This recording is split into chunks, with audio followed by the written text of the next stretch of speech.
নমস্কার, শুভ সন্ধ্যা। আমি সৌরদীপ অধিকারী, modak trainer academy আয়োজিত আজকের এই অনুষ্ঠানে আপনাদের সবাইকে আন্তরিকভাবে স্বাগত জানাই। আজকের অনুষ্ঠানের বিষয়বস্তু মা শারদা কেন বিশ্বমাতা। মা শারদা কেবল নামমাত্র নন, এক অসীম আদর্শ। ক্রমবর্ধমান সময়ের সাথে মায়ের প্রতিটি বাণীর প্রাসঙ্গিকতার তার অগ্রগতি বিশেষভাবে লক্ষণীয়। এই অনুষ্ঠানের বিশিষ্ট বক্তা হিসেবে আমরা আজ যাকে পেয়েছি তিনি হলেন শ্রী রমাপ্রসন্ন ভট্টাচার্য মহাশয়। শৈশব থেকেই দেশ সেবার আদর্শে অনুপ্রাণিত, দেশ সেবার আদর্শে তিনি সত্যই একজন অনুপ্রেরিত অনন্য ব্যক্তিত্ব। যাদবপুর বিশ্ববিদ্যালয় থেকে মাস কমিউনিকেশন এবং পরবর্তীতে মুম্বাই থেকে বিজনেস ম্যানেজমেন্টের কোর্স করেন। পরবর্তীকালে একটি আন্তর্জাতিক কোম্পানিতে ৩৫ বছরেরও বেশি সময়কাল ধরে তিনি কর্মরত ছিলেন। দীর্ঘ সফল কর্মজীবনের পরে পুরোপুরিভাবে তিনি নিজেকে রামকৃষ্ণ ভাবান্দোলনের সঙ্গে যুক্ত করেন। প্রখ্যাত গবেষক শ্রী শঙ্করী প্রসাদ বসু মহাশয়ের সহযোগী হিসেবে Ramakrishna mission institute of culture, Golpark, কলকাতায় বিবেকানন্দ আর্কাইভসের গবেষণা কার্যে নিযুক্ত হন। বিভিন্ন খ্যাতনামা পত্রপত্রিকায় তার বিভিন্ন সৃষ্টি যথা প্রবন্ধ, কবিতা ইত্যাদি নিয়মিতভাবে প্রকাশিত হয়ে থাকে। মোদক ট্রেনার একাডেমির পক্ষ থেকে আমি সৌরদীপ অধিকারী মাননীয় বক্তা শ্রী রমাপ্রসন্ন ভট্টাচার্য মহাশয়কে সশ্রদ্ধ অভিবাদন জানাই এবং একই সঙ্গে ওনাকে আন্তরিক অনুরোধ করছি আজকের এই বিশেষ অনুষ্ঠান শুরু করার জন্য। ধন্যবাদ।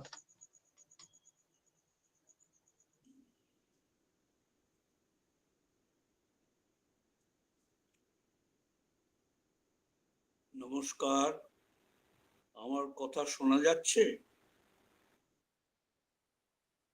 শোনা যাচ্ছে তো? হ্যাঁ স্যার। আচ্ছা আচ্ছা, ঠিক আছে।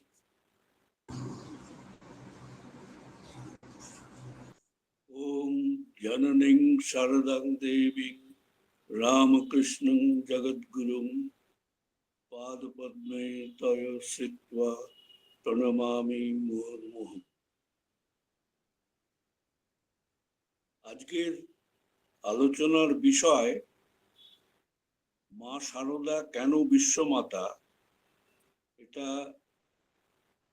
মনে করলেই অনেকের মনে পড়তে পারে বিখ্যাত গায়ক ডক্টর ভূপেন হাজারিকার গাওয়া একটি বিখ্যাত গান, যেখানে তিনি প্রশ্ন করেছিলেন, ও গঙ্গা তুমি বইছো কেন। বিখ্যাত গান। এছাড়াও হয়তো হিমালয়কেও প্রশ্ন করা যেতে পারে, তুমি রয়েছো কেন। কিন্তু মা শারদাকে এই প্রশ্ন করা সাজে না। কেন তুমি বিশ্বমাতা বা বিশ্বজননী। সুতরাং এটা কোনো প্রশ্ন নয়, বরঞ্চ উনি নিজে যেটা বলেছিলেন, আমি সকলের মা, সেই মায়ের সেই বক্তব্য অনুসরণ করেই বরঞ্চ আমরা দেখবার চেষ্টা করব কিভাবে তিনি সকলের মা বা বিশ্বজননী হয়ে উঠলেন। মা তো একসময় বলেছিলেন যে শ্রীরামকৃষ্ণ তাকে জগতে মাতৃভাবের প্রচারের জন্য রেখে গেছেন। সুতরাং শ্রীরামকৃষ্ণের তিরোধানের পর অর্থাৎ 1886 সাল থেকে মায়ের দেহ যায় 1920-তে। সুতরাং এই 34 বছর ধরে তিনি সেই মাতৃভাবের প্রচারের জন্য হয়তো ডিরেক্টলি তিনি সেসব কিছু করেননি, কিন্তু তার প্রতি তার জীবনের প্রতিটি ঘটনার দিকে যদি আমরা একটু তাকাই, তাহলেই বোঝা যায় যে মাতৃভাবটি কিভাবে এই একটা সর্বজনীনতা পেয়েছিল, যেখানে উনি বলেছিলেন যে আমি সকলের মা। এই সকল কথাটার মধ্যে একটা অদ্ভুত ব্যঞ্জনা রয়েছে। সেই ব্যঞ্জনাটি অনুধাবন করতে পারলেই বোঝা যায় কেন মা শারদা বিশ্বমাতা বা বিশ্বজননী। মাতৃত্বের একটা সহজাত বৈশিষ্ট্য আছে, যেটা প্রাণী জগৎ এবং মানুষের মধ্যে পরিলক্ষিত হয়। যেমন সন্তানের লালন পালন, তাদের সম্ভাব্য বিপদ থেকে রক্ষা করা ইত্যাদি। কিন্তু সেই মা যখন ঐশী শক্তির অধিকারিণী হন, তখনই তার মধ্যে বিশ্ব মাতৃত্বের স্বরূপ ফুটে ওঠে এবং তিনি ডিভাইন মাদার রূপে প্রতিভাত হন। Ramakrishna mission institute of culture Golpark থেকে 1988 সালে প্রকাশিত একটি গ্রন্থ স্টাডিজ অন শ্রী রামকৃষ্ণ, সেখানে হল্যান্ডের অধ্যাপক ডক্টর গোথরাস এইচ মিস লিখেছিলেন, The Divine Mother appears to persons all over the world and has appeared in all ages. Her form and special attributes may vary according to the religion and the period in which the beholder lives. Yet she is the same divine power in the soul of all people and in the heart of humanity.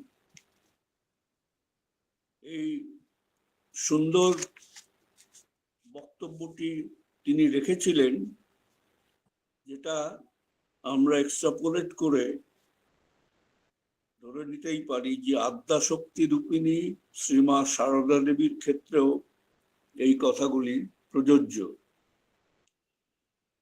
তাই তো তিনি বিশ্বমাতা বা জগৎজননী। শ্রীমা সারদা দেবী তার জীবনযাপনের মধ্য দিয়ে বহু ঘটনার মাধ্যমে আমাদের কাছে তুলে ধরেছেন তার বিশ্ব মাতৃত্বের রূপ।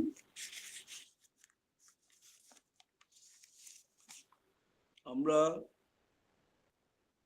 এটাকে দুটি ভাগে ভাগ করে এই বিষয়টি নিয়ে আলোচনা করার চেষ্টা করব। প্রথম ভাগ তার জীবৎকাল, অর্থাৎ 1853 থেকে 1920 এই সময়টার মধ্যে, এবং দ্বিতীয় ভাগ তার লীলা সংবরণের পরে বহু ঘটনার মধ্য দিয়ে যেগুলো প্রতিভাত হয়। তো তার জীবৎকালের ঘটনা দিয়ে যদি আমরা আলোচনা শুরু করি, তখন দেখি যে ছোট্ট বালিকা সারদা, তখন হয়তো তার 5-6 বছর বয়স, তার বাবা রামচন্দ্র মুখোপাধ্যায়, তিনি সাত্ত্বিক ব্রাহ্মণ ছিলেন, এবং সেই সময় যে দেশে দুর্ভিক্ষ হয়েছিল, সেই দুর্ভিক্ষের প্রকোপে বহু মানুষ অনাহারে ভুগত, খাবার পেত না। সেটা দেখে রামচন্দ্র তার নিজের যে সঞ্চিত ধান ছিল সেগুলোকে ব্যবহার করে তিনি খিচুড়ি তৈরি করতেন, সেই হাঁড়ি বড় বড় হাঁড়িতে করে। সেই খিচুড়ি পরিবেশিত হতো ওই বুভুক্ষু মানুষজনের মধ্যে। এই সময়ে তারা এতই ক্ষুধার্ত থাকতো যে তাদের আর তর সইত না। পাতে খিচুড়ি, গরম খিচুড়ি পড়ার পরেই তারা খেতে শুরু করত। কিন্তু ছোট্ট বালিকা মা সারদা, তার ভেতরে যে মাতৃ হৃদয়টি ছিল সেটি তখন থেকেই প্রস্ফুটিত। বালিকা সারদা কি করতেন? পাখা নিয়ে সেই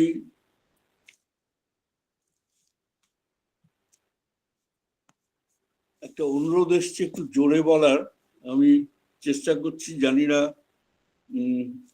সবাই শুনতে পাবেন কিনা। যাই হোক, বালিকা সারদা সেই সময় পাখা নিয়ে খিচুড়িতে হাওয়া করতেন, এবং তাতে যাতে সেই বুভুক্ষু মানুষরা ঠিকঠাক খেতে পারে, মোটামুটি অত গরম অবস্থাটাকে কাটিয়ে নিয়ে। এই উদাহরণটি বালিকা সারদা তথা মা সারদার একটা মাতৃত্বের পরিচায়ক। এরপরে আমরা যে ঘটনার উল্লেখ করব সেটা হচ্ছে সেখানকার জয়রামবাটির আশেপাশে গ্রামের যে সমস্ত মুসলমান ছিল, তাঁতি তুতে মুসলমান বলা হতো, তাদের মধ্যে অনেকেই ডাকাতি করত। বিশেষ করে আমজাদ নামে একজন ডাকাত ছিল, যে ছিল মা সারদার খুব ভক্ত। এই আমজাদ যখন আসতো তখন তাকে মা সারদা খাবার পরিবেশন করতেন। একদিন এমন হয়েছে যে মায়ের ভাইঝি নলিনী, সে ছুঁড়ে ছুঁড়ে খাবারগুলো দিচ্ছে আমজাদের পাতে। তাতে মা ক্ষুণ্ণ হয়ে বললেন, ওরকম ভাবে দিলে কি কেউ খেতে পারে? তারপর নিজে তাকে ঠিকঠাক করে দিলেন। পরে যখন তিনি সমালোচিত হন যে এরা মুসলমান, এই এদেরকে এরকম ভাবে করা, তখন মা সারদা যে বিখ্যাত উক্তিটি করেছিলেন সেটা হচ্ছে, আমার শরৎ যেমন ছেলে, এই আমজাদও তেমনি ছেলে। শরৎ অর্থাৎ শ্রীরামকৃষ্ণের ডাইরেক্ট ডিসাইপল স্বামী শারদানন্দ, তার সঙ্গে এক আসনে বসিয়ে মা সারদা আমজাদকে তার ছেলে বলে উল্লেখ করলেন। এই দৃষ্টিভঙ্গি তো একটা বিশ্ব মাতৃত্বের পরিচায়ক, যেখানে তিনি কোনো ভেদাভেদ রাখেন না। মানুষের মধ্যে মানুষকে তার ভেতরে যে অন্তর্নিহিত দেবত্ব রয়েছে সেইটাকেই দেখে আচরণ করেন। সেটাই ছিল মা সারদার একটা অসাধারণ বৈশিষ্ট্য। এছাড়াও আমরা সেই সময়কার আরো বেশ কিছু ঘটনার উল্লেখ পাই, যেখানে ওই পাশের গ্রাম শিরোমণিপুরের অনেক মুসলমান থাকতো, তারা আসতো, একজন এসে হয়তো কলা নিয়ে এসেছে, এসে মাকে বলছে, মা এটা ঠাকুরের জন্য এনেছি, আপনি কি নেবেন? তো মা তখন বলেছেন, হ্যাঁ বাবা, নেব না কেন। মা নিলেন সেই কলা ঠাকুরকে দেওয়ার জন্যে। পরে তাকে প্রসাদ, মুড়ি টুড়ি ইত্যাদি খাইয়ে বিদায় করলেন। সেই সময় আবার মা শারদা সমালোচিত হলেন যে ওরা চোর ডাকাত, ওদের দেওয়া জিনিস কেন নেবে। তাতে মা শারদা যে বলেছিলেন, কে ভালো কে মন্দ সেটা আমি জানি। অর্থাৎ তিনি এই ভেদাভেদের ব্যাপারটাকে কমপ্লিটলি অগ্রাহ্য করে এক অনন্য দৃষ্টিভঙ্গি থেকে এদের সঙ্গে ডিল করতেন।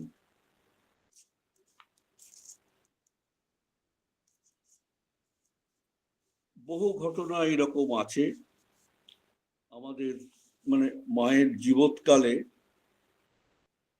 তার এই বিশ্ব মাতৃত্বের প্রকাশ যেখানে হয়েছে সেই সব নিয়ে। আমরা তো সীমিত সময়ে সবকিছুর মধ্যে এখন ঢুকতে পারবো না, জাস্ট একটি দুটি এরকম ভাবে আমি উদাহরণ দেব।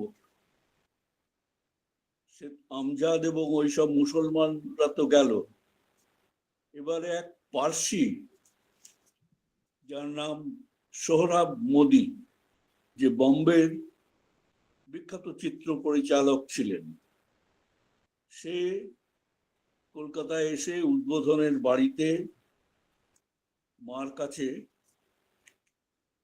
মার সঙ্গে দেখা করতে আসেন।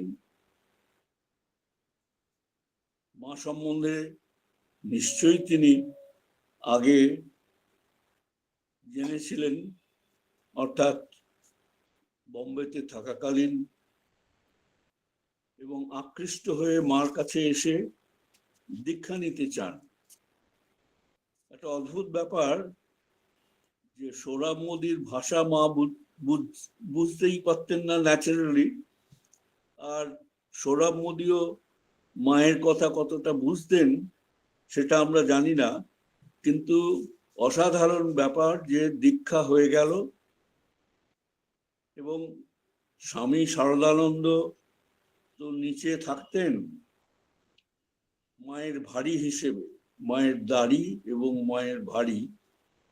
তিনি কমেন্ট করেছিলেন, মায়ের যদি একটি পার্সি মানুষকে শিষ্য করার ইচ্ছে হয় তাহলে আমি আর কি করব।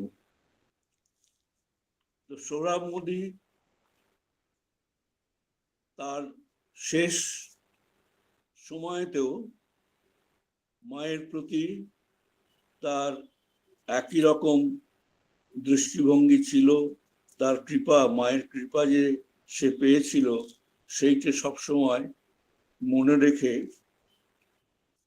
মৃত্যুকালে তাকে স্মরণ করতে করতে তিনি শেষ নিঃশ্বাস ত্যাগ করেন। আমরা ব্রহ্মচারী অক্ষয় চৈতন্যের লেখা বই থেকে অনেক ঘটনা জানতে পারি। ইনসিডেন্টালি ব্রহ্মচারী অক্ষয় চৈতন্য মহারাজ তিনি যে বইটি লেখেন সেটি 1937 সালে প্রকাশিত হয়।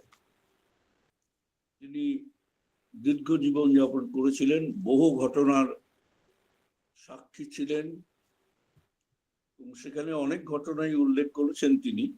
এবং মায়ের জীবনের যদি প্রামাণ্য গ্রন্থ হিসেবে ধরা যায়, ব্রহ্মচারী অক্ষয় চৈতন্যের বইটি হচ্ছে শ্রী শ্রী সারদা দেবী, এই গ্রন্থটি প্রথম গ্রন্থ বলা যেতে পারে। পরের দিকে যেসব গ্রন্থ রচিত হয়েছে, স্বামী গম্ভীরানন্দজি কিংবা আমাদের রাসবিহারী মহারাজ অরূপানন্দজি সম্পাদিত সংকলিত শ্রী মায়ের কথা, আরো অনেক বই, কিন্তু সে ব্রহ্মচারী অক্ষয় চৈতন্যর বইয়ের থেকেই অনেক ঘটনাবলী তারা সংগ্রহ করেছিলেন। যাই হোক, এই ব্রহ্মচারী অক্ষয় চৈতন্যর বইটির সূত্রে আমরা জানতে পারি, এতক্ষণ আমরা মুসলমান মায়ের ভক্ত, পার্সি ভক্তের কথা বললাম, এবারে আমরা আসবো একটু খ্রিস্টান ভক্তর দিকে। তো মায়ের বাড়িতে তখন এসেছিলেন দুজন, ডক্টর হ্যালক এবং মিস গ্রে। এই মিস গ্রে কে পরে ডক্টর হ্যালক বিবাহ করেন এবং তিনি মিসেস হ্যালক হন। তো তারা এসে মায়ের কাছে তাদের জীবন সমস্যা ইত্যাদি অনেক কথা বলেন এবং আশীর্বাদ প্রার্থনা করেন। সেই সময় উপস্থিত ছিলেন সেখানে গিরিশ ঘোষ।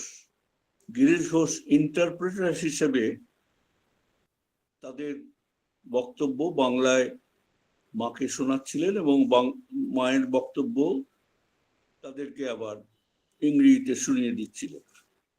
এই ডক্টর হ্যালক অ্যান্ড মিস গ্রে এরা যেমন মায়ের কাছে তাদের সমস্যা নিয়ে এসেছিলেন, তেমনি আমরা দেখতে পাই যে কলকাতার একটি অ্যাংলো ইন্ডিয়ান মেম তার অসুস্থ কন্যা নানা রকম চিকিৎসা সত্ত্বেও ভালো হচ্ছিল না।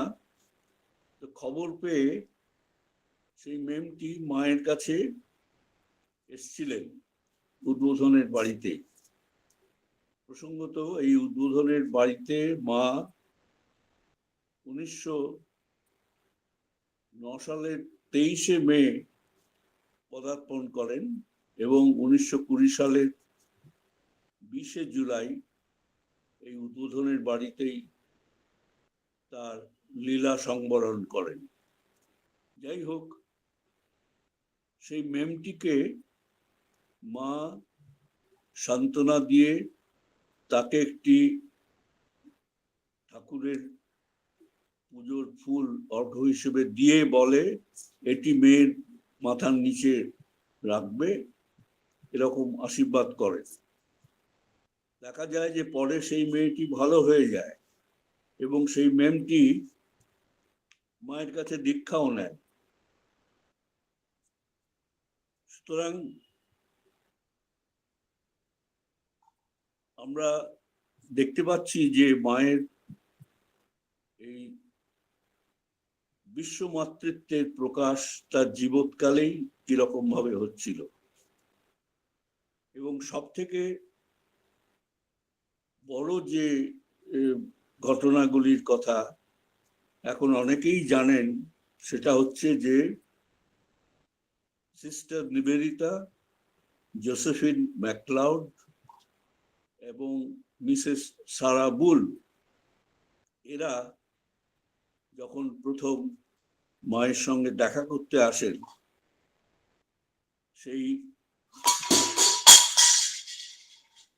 সেই দিনটা ছিল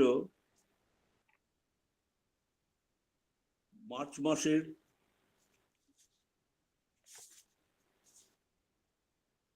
19 তারিখ। সেখানে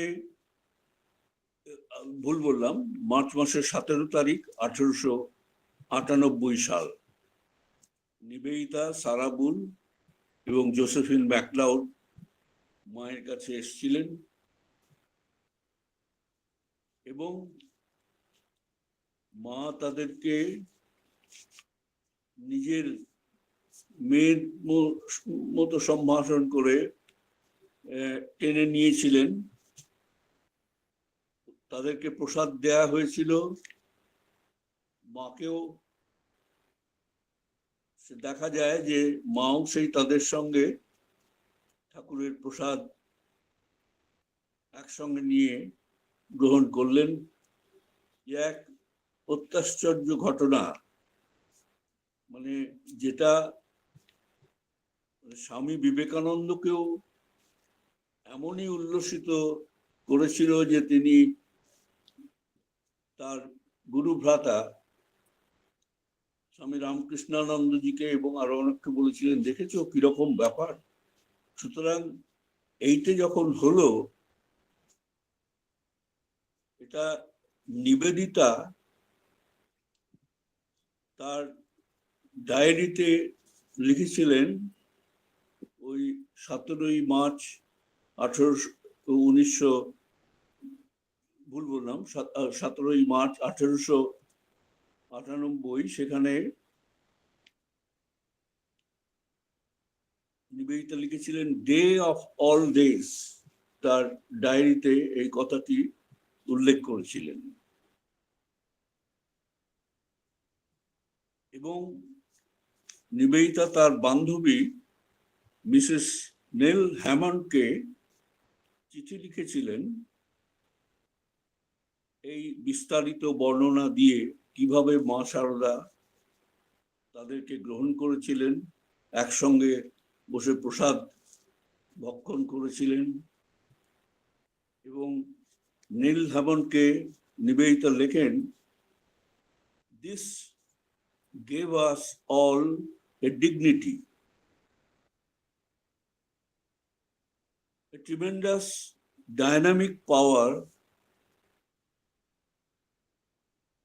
emanated from Sharda Devi, which while she remained completely absorbed within herself. নিবেদিতার জীবনের নানা ঘটনার সঙ্গে শ্রীমা কেমন ভাবে জড়িত ছিলেন, আজকাল অনেক বই, অনেক লেখালেখি হয়েছে, সেসব সূত্রে আপনারা জানেন। মায়ের কাছে নিবেদিতা ছিলেন ছোট্ট খুকি। যখনই আসতেন কিভাবে মায়ের সেবা করবেন সেটাই ঠিক করে উঠতে পারতেন না। কখনো হয়তো একটু তার বসার জায়গা ঠিক করে দিচ্ছেন, কিংবা কখনো লণ্ঠনের আলো যাতে মায়ের চোখে ঠিক কোনো একটা দেখতে অসুবিধে না হয় সেই জন্য কাগজ দিয়ে ঢেকে দিচ্ছেন। এরকম নানা রকম ব্যাপার আছে। তারপরে নিবেদিতার যে স্কুলটি প্রথম স্থাপিত হলো কালী পুজোর দিন 13 নভেম্বর, সেখানে মা নিজে উপস্থিত থেকে সেই আশীর্বাদ করেছিলেন যাতে এখান থেকে স্বামীজির ভাষায় সেই গার্গী মৈত্রীরা আবার যেন তৈরি হতে পারে।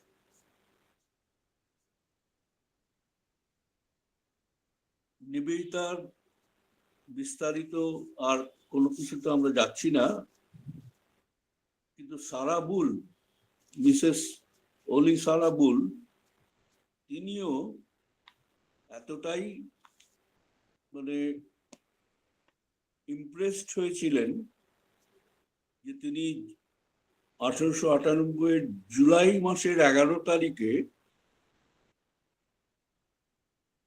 তিনি ম্যাক্স মুলারকে একটি চিঠি লিখে এই সমস্ত তাদের এই যে মায়ের কাছে যাওয়া এইসব ঘটনার বর্ণনা লেখেন, এবং লেখেন, she called us her children.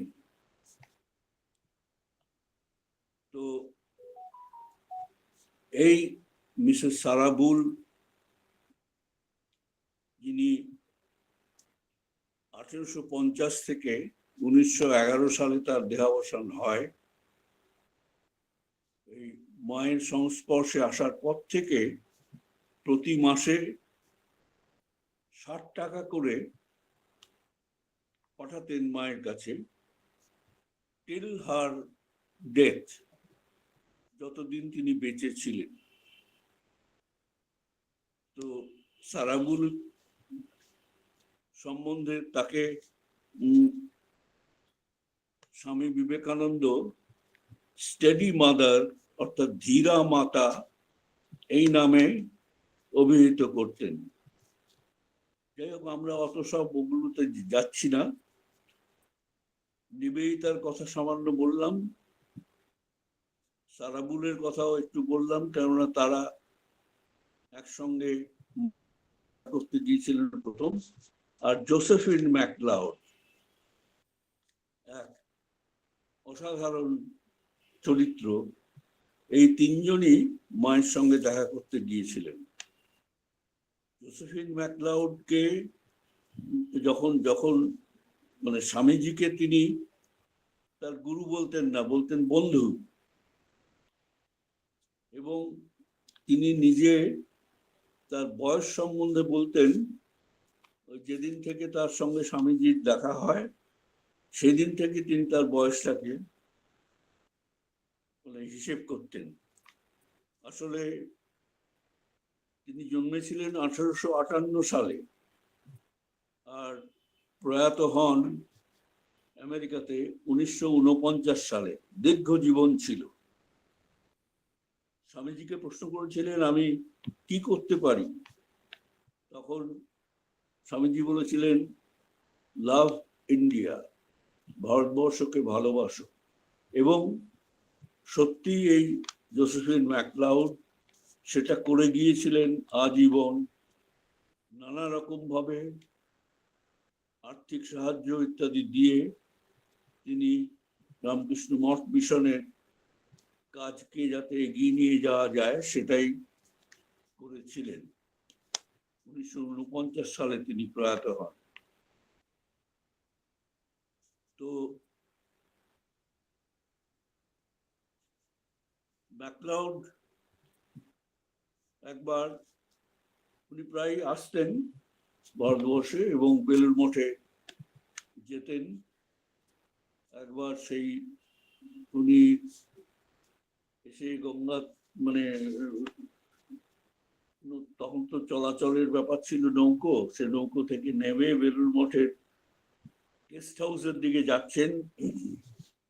সঙ্গে এক ব্রহ্মচারী হাতে লণ্ঠন নিয়ে, আর দেখছেন যে একটা ভাব বিহ্বলতা ম্যাকলাউডের মধ্যে। ফিসফিস করে কি যেন বলছেন।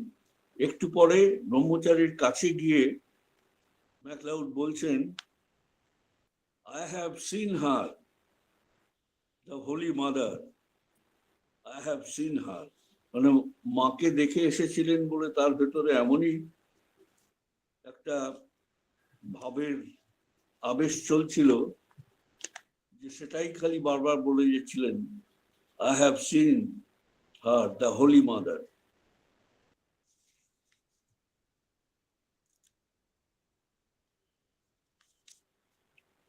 তো সারাবুল, ম্যাকলাউড আর নিবেদিতার একটি বিখ্যাত চিঠি আছে মাকে লেখা।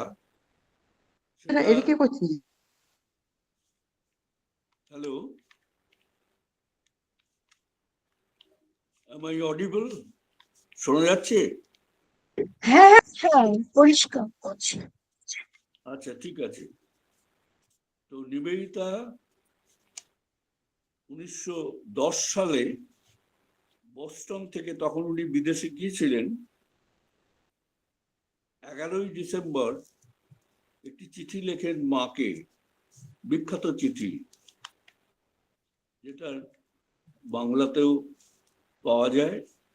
আমি একটুখানি পোর্শন ইংরেজিতে যেটা লেখা ছিল সেটা পড়ছি।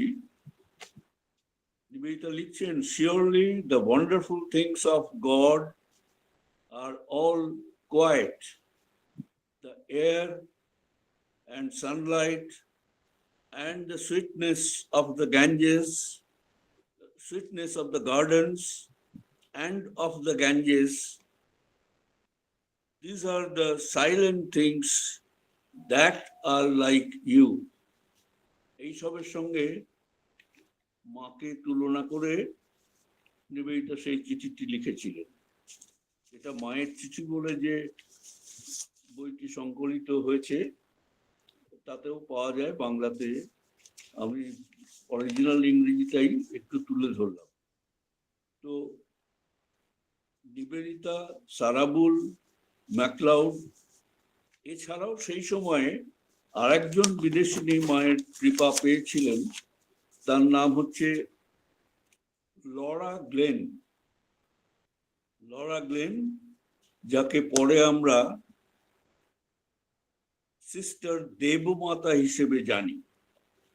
এই লরা গ্লেন 1907 সালে ভারতবর্ষে এসেছিলেন এবং 2 বছর তিনি ছিলেন। ম্যাড্রাসে অনেকদিন শশী মহারাজের সঙ্গ করেছেন, তারপর কলকাতায় এসে মায়ের কাছে মায়ের সঙ্গ করেছেন। তিনি একটি বিখ্যাত বই লেখেন, সেটা হচ্ছে days in an Indian monastery. তাতে চমকপ্রদ সমস্ত বর্ণনা আছে, আর মায়ের সম্বন্ধেও নানা কথাবার্তা আছে। তিনিও মায়ের বাড়িতে গেলে কিভাবে মাকে মানে মায়ের সেবা করবেন সেটা নিয়েই সবসময় যেন ব্যস্ত থাকতেন। আর মার কাছে যখন আসেন সেই দিন তার যে অনুভূতি হয়েছিল সেটা জাস্ট একটা লাইন আমি পড়ছি। উনি অনেক বর্ণনা দিয়ে বলছেন, দেন she placed her hand in blessing on my head. আমার মাথায় আশীর্বাদ জানিয়ে মা আমার মাথাটি মস্তক স্পর্শ করলেন। এটা তাকে প্রচন্ড রকম ভাবে আপ্লুত করেছিল। এই মাও দেবমাতাকে চিঠি লিখেছিলেন, সেটা মায়ের ওই চিঠির বাংলাতে যেটা সেখানে পাওয়া যায়। আমি ইংরেজি 2-3টি লাইন পড়ে শোনাচ্ছি। মা লিখেছিলেন, my sweet daughter, whenever I see the place you used to sit and meditate, your loving form come to my mind. এই যে মা তাকে মনে রেখেছিলেন সেইটে মা তার চিঠিতে দেবমাতাকে লিখে জানিয়েছিলেন। তো মায়ের জীবৎকালে এইসব মানুষরা মায়ের মাতৃত্বের, যাকে আমরা বলি বিশ্ব মাতৃত্বের পরিচয় পেয়েছিলেন। আরো অনেকে আছে, যেমন তৎকালীন স্টেটসম্যান পত্রিকার সম্পাদক মিস্টার র্যাডক্লিফও তার। আমাদের এখানে শুনতে পাচ্ছি না, অনেকটা দূর হয়ে গেছে নাকি জানি না, কিছু খুব লেস সাউন্ড আপনি আসছে। ডিসকানেক্ট করুন, আপনি ডিসকানেক্ট করে আবার কানেক্ট করুন, শুনতে পাবেন। আচ্ছা আচ্ছা, ঠিক আছে। আমিও শুনতে পাচ্ছি না। এটা যার যার কানেকশনের কানেক্টিভিটি দিয়ে প্রবলেম, জায়গায় জায়গায় হয়ে থাকে। বুঝতে পারছি না whether the fault is mine or the machine. No no no sir, please carry forward. যাই হোক, সেই র্যাডক্লিফের সঙ্গে নিবেদিতার বন্ধুত্ব ছিল, অনেক কাহিনী আছে, সেসবে আমরা যাচ্ছি না। কিন্তু র্যাডক্লিফের স্ত্রী যখন সন্তান সম্ভবা হয় তখন তাকে নিয়ে নিবেদিতা মায়ের কাছে এসেছিলেন, মায়ের আশীর্বাদ প্রাপ্ত হয়েছিলেন। অনেক ব্যক্তি মানে জাতি ধর্ম নির্বিশেষে মায়ের জীবৎকালে এসেছিলেন এবং মায়ের কৃপা পেয়েছিলেন, যেখানে মায়ের বিশ্ব মাতৃত্ব ভাবটা ফুটে উঠেছিল। আমরা এরপর যেহেতু বলেছিলাম দুটো ভাগে আমি ব্যক্ত করার চেষ্টা করব, একটা মায়ের জীবৎকাল সেটা বললাম, এবং দ্বিতীয় ভাগে একটু আসছি, এটা মা 1920 সালে যখন লীলা সংবরণ করলেন তারপর থেকে যেসব ঘটনা ইভেন আজ অব্দি যা ঘটছে, সেখানেও মায়ের ওই বিশ্বজনীনতা, বিশ্ব মাতৃত্বের রূপ কিভাবে ফুটে উঠেছে, বিভিন্ন মানুষজন কিভাবে অনুভব করেছেন, সেই সব নানা কাহিনী, নানা রচনার মধ্যে বিধৃত হয়ে রয়েছে।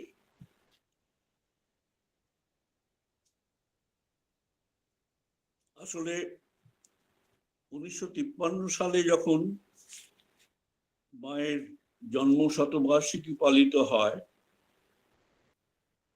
তখন থেকেই, তার কিছু আগে থেকেও বলা যেতে পারে, যে মাকে নিয়ে নানা রকমের আলোচনা হতে শুরু করে। মা তো ছিলেন অবগুণ্ঠনবতী, নিজেকে আড়াল করে রাখতেন যতদিন তিনি দেহে ছিলেন, কিন্তু কখনো কখনো কারুর কাছে স্বরূপ প্রকাশ করেছেন। কিন্তু বিশেষ করে তার দেহ যাবার পর তাকে নিয়ে নানা রকম যে স্মৃতিচারণা হয়েছে, বিভিন্ন মানুষজন করেছেন, সেই সবের খবর আমরা অবহিত হই। তার থেকে জানতে পারি তার বিশ্বমাতৃত্বের এই রূপটি। যেমন স্বামী অরূপানন্দ সংকলিত শ্রী শ্রী মায়ের কথা বইটিতে অনেকের স্মৃতিচারণা আছে।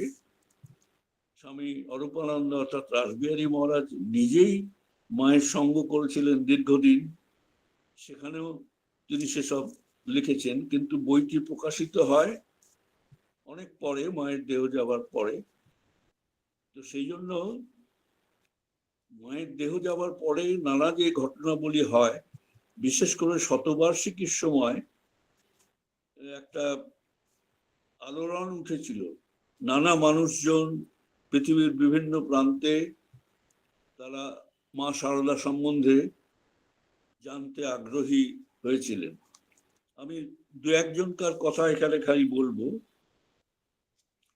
যেমন চেস্টার বয়েলস ছিলেন আমেরিকার অ্যাম্বাসেডর ফর ইন্ডিয়া।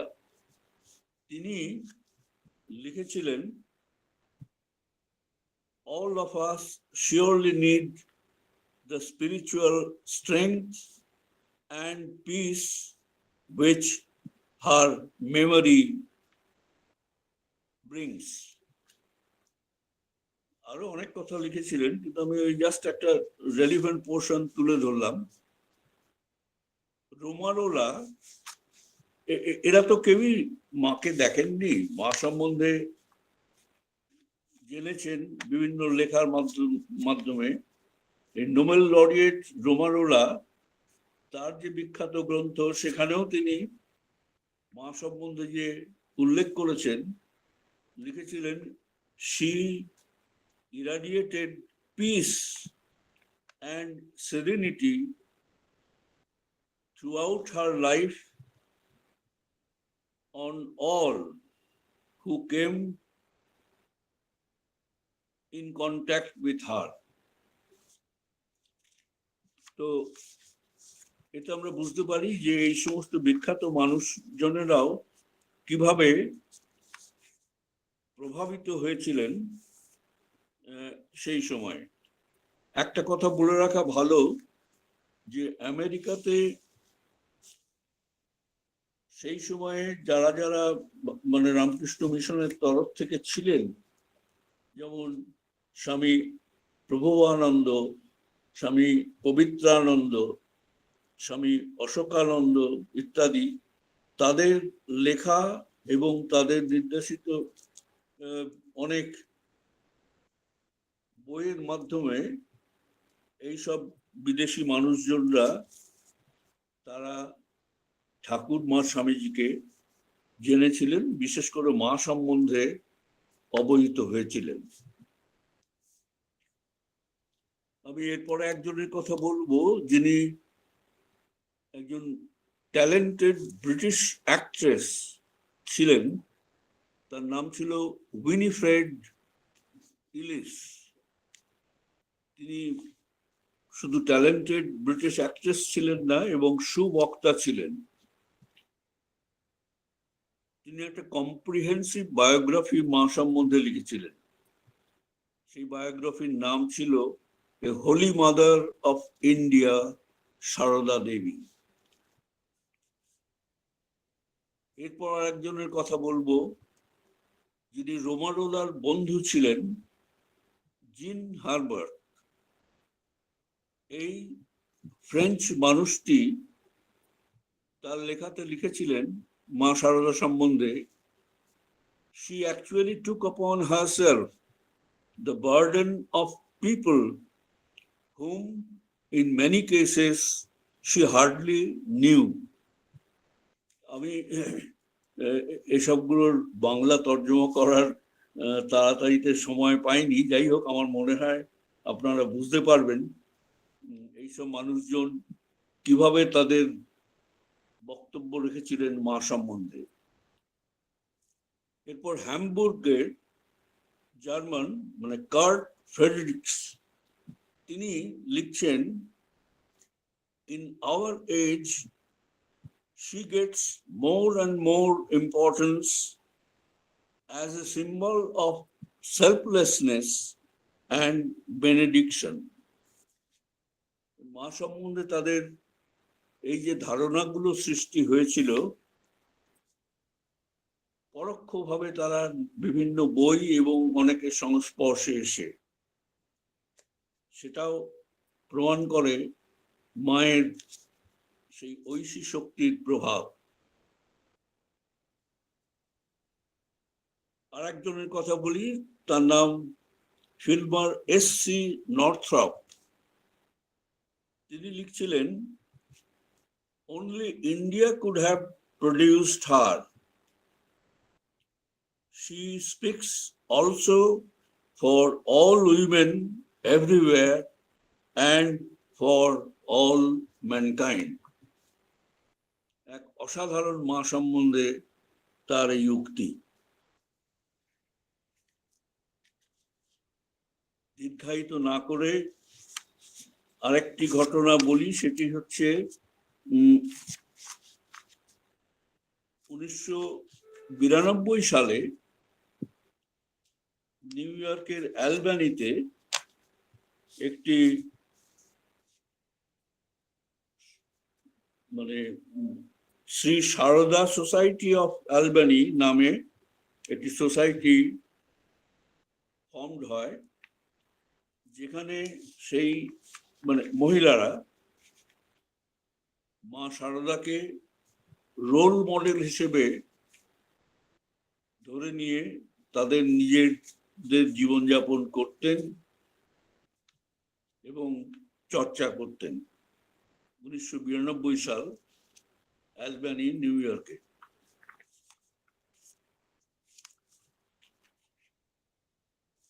শেষে আরেকজনের কথা বলবো, এর শেষ নেই, বহু অজস্র, কিন্তু এটা বলা দরকার। সে হচ্ছে স্টিভেন জে রস্টেন। স্টিভেন জে রস্টেন ছিলেন editor in chief, journal of বৈষ্ণব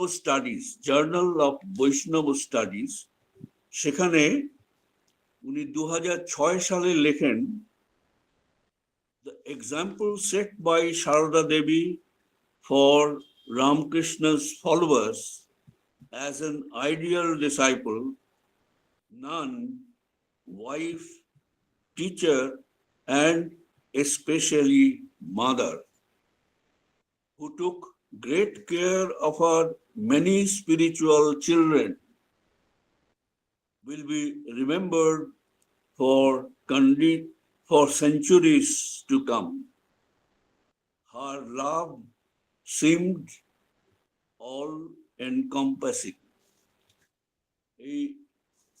এই যে উক্তিগুলো বিভিন্ন মানুষজন করেছিলেন, তাতেই বোঝা যায় মায়ের দ্বারা কিভাবে এরা প্রভাবিত হয়েছিলেন মায়ের জীবন সম্বন্ধে জেনে, এবং নিজেদেরকে তারা অনেক ভাগ্যবান ভাগ্যবতী মনে করতেন। আমরা একটু বিদেশ থেকে এবার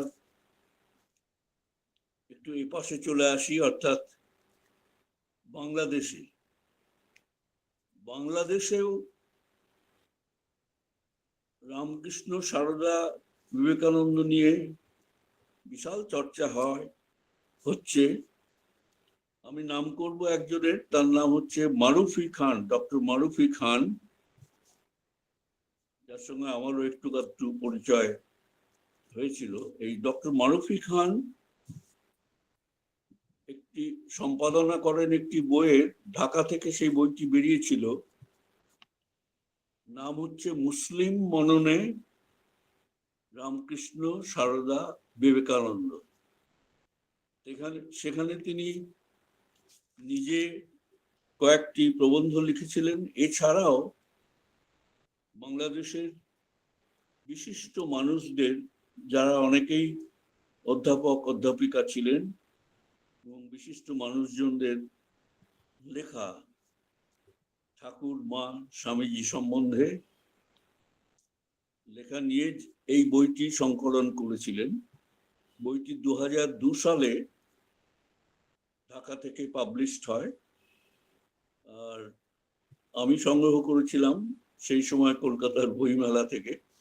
পরে মারুফি খান তো মাঝে মধ্যেই ইনস্টিটিউট অফ কালচার গোলপার্কে আসতেন, লেকচার দিতেন। সেই রকম আমরা একসময় ওই ইন্টারন্যাশনাল গেস্ট হাউসে যে ডাইনিং হল আছে, সেখানে তার সঙ্গে দেখা হয়ে আলোচনাও আমি করেছিলাম এই বইটি সম্বন্ধে।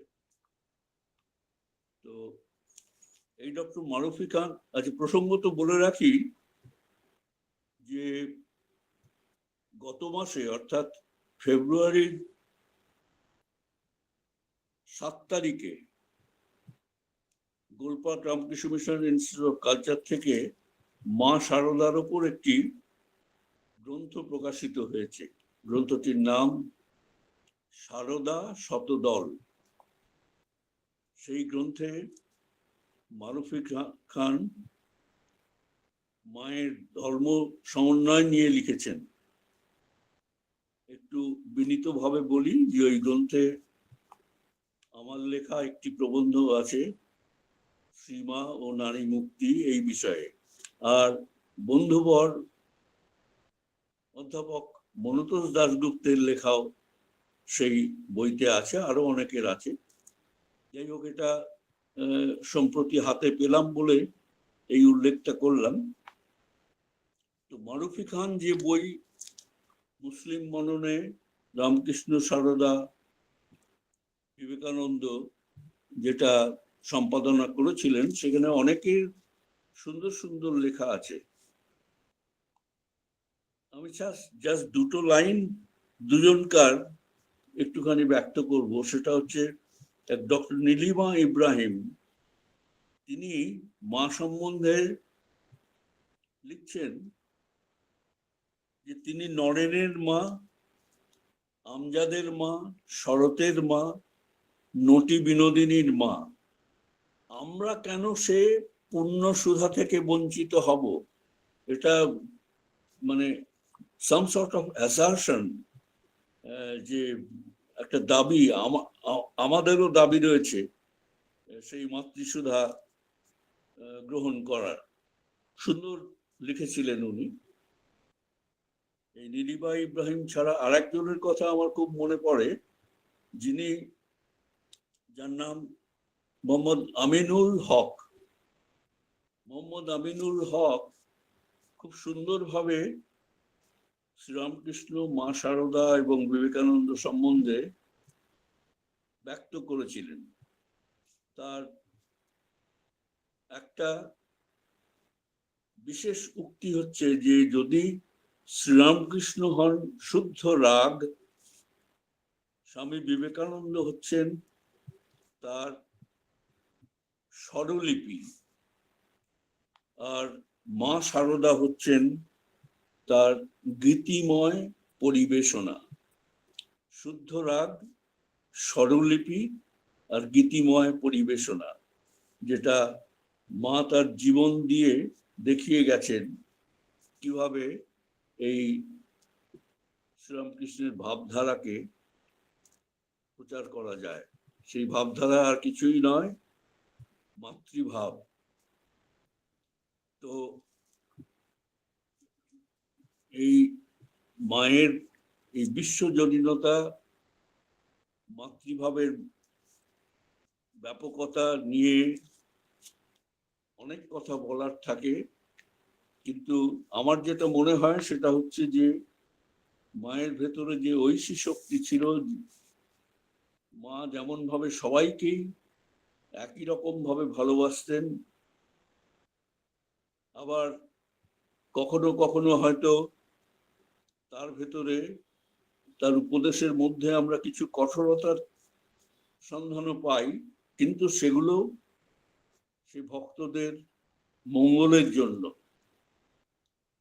সব মিলিয়ে মা শুধু আমাদের বাংলা, দুই বাংলা মিলিয়ে বাংলা ভারতবর্ষ নয়, বিদেশেও কিভাবে মা ব্যক্ত হচ্ছেন এবং হতেই থাকবেন সেটা আমরা বেশ অনুধাবন করতে পারি। এবং আজকে আমি এই সামান্য কিছু আলোচনা করে আর কি করতে করতে নিজেকেও অনেকটাই ঋদ্ধ মনে করি, এবং আমার মনে হয় মায়ের জীবন যারা পাঠ করবেন তারাও মায়ের ওই ভাবগুলো গ্রহণ করলে